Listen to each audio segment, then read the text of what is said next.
culpa, uma palavra em português. Aí você vai traduzir e vem guilt, fault, blame.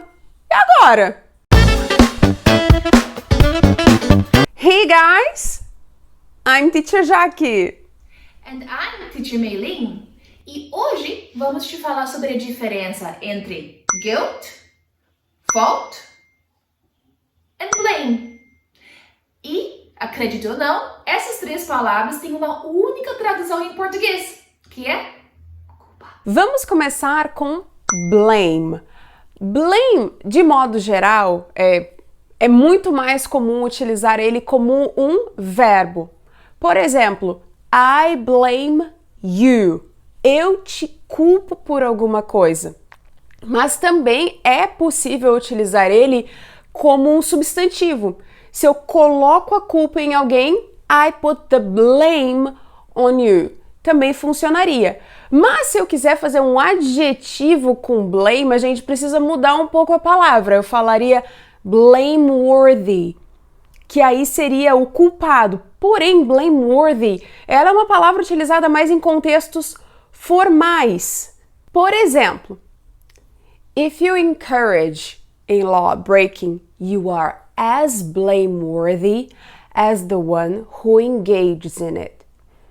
Se você encorajar, incentivar alguém a quebrar a lei, você é tão culpado quanto a pessoa que faz o crime. Então, nesse contexto, eu usei blameworthy. Mas vamos ver agora outras palavras. A nossa próxima palavra é fault. Fault se usa como substantivo.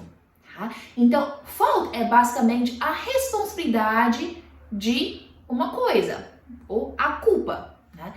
Então, quando você fala fault, você falaria the fault is on you.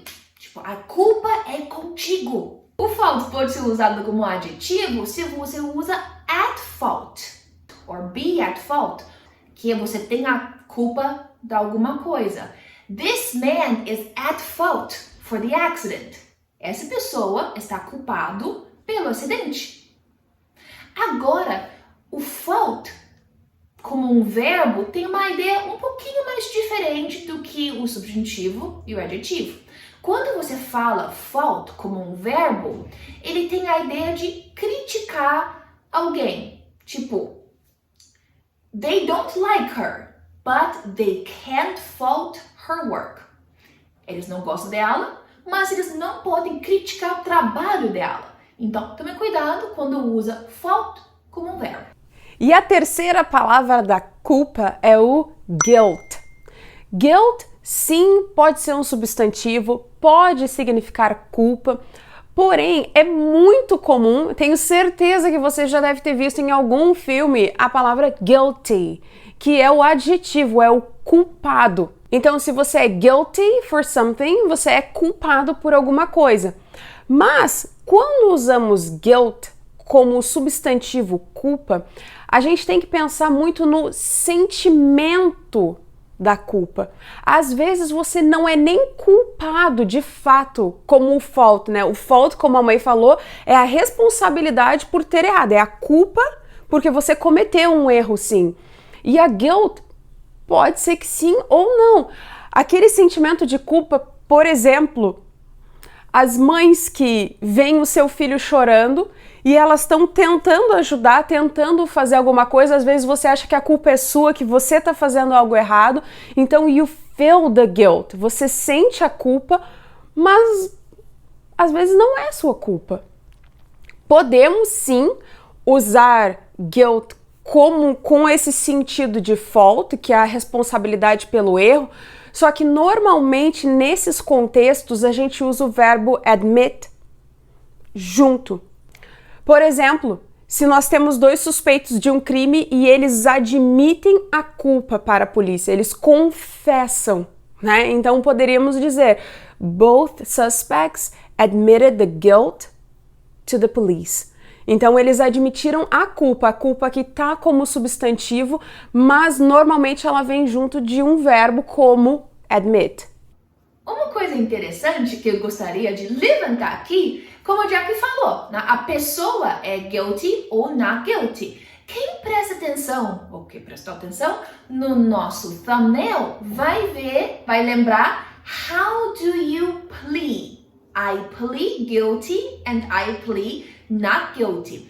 Essa estrutura, para quem já assistiu filmes de crime, ou investigação, ou policial, ou quem gosta desse tipo de assunto, vai ver que essa é uma estrutura super comum. Então, próxima vez que você assiste um filme, um documentário, ou escuta um podcast, preste atenção nessa estrutura. E alguém percebeu, ironicamente, que é guilty ou not guilty. Não é guilty ou innocent. Pensa nisso. E agora, antes de concluirmos o nosso vídeo, vamos criar dois contextos diferentes, porque, querendo ou não, são palavras que podem ser, a maioria, as três são encaixadas sim como substantivos, e aí já que como que eu vou saber quando que eu vou usar? Nós montamos aqui dois contextos para que você veja a gente usando essas palavras, e depois você também em casa ou prestando mais atenção em filmes para que você consiga criar as suas frases e reproduzi-las quando precisar. O nosso primeiro contexto vai ser uma situação em que alguém esqueceu de trancar a porta ficou aberta e o gato fugiu. De quem é a culpa? It's your fault that Fluffy ran away. You can't blame me for this. No. You're as guilty as I am. Why didn't you check? We were together. No. I won't take the blame for this. This is on you. It's your fault, not mine. You know what? Fine. No one is at fault here. Let's go find Mr. Fluffy. We live in an apartment. O nosso segundo contexto é: a May comeu um cookie que não era dela. E ela se sentiu muito, mas muito culpada por ter feito isso. So last night I ate all the cookies that were left by accident that was in the box.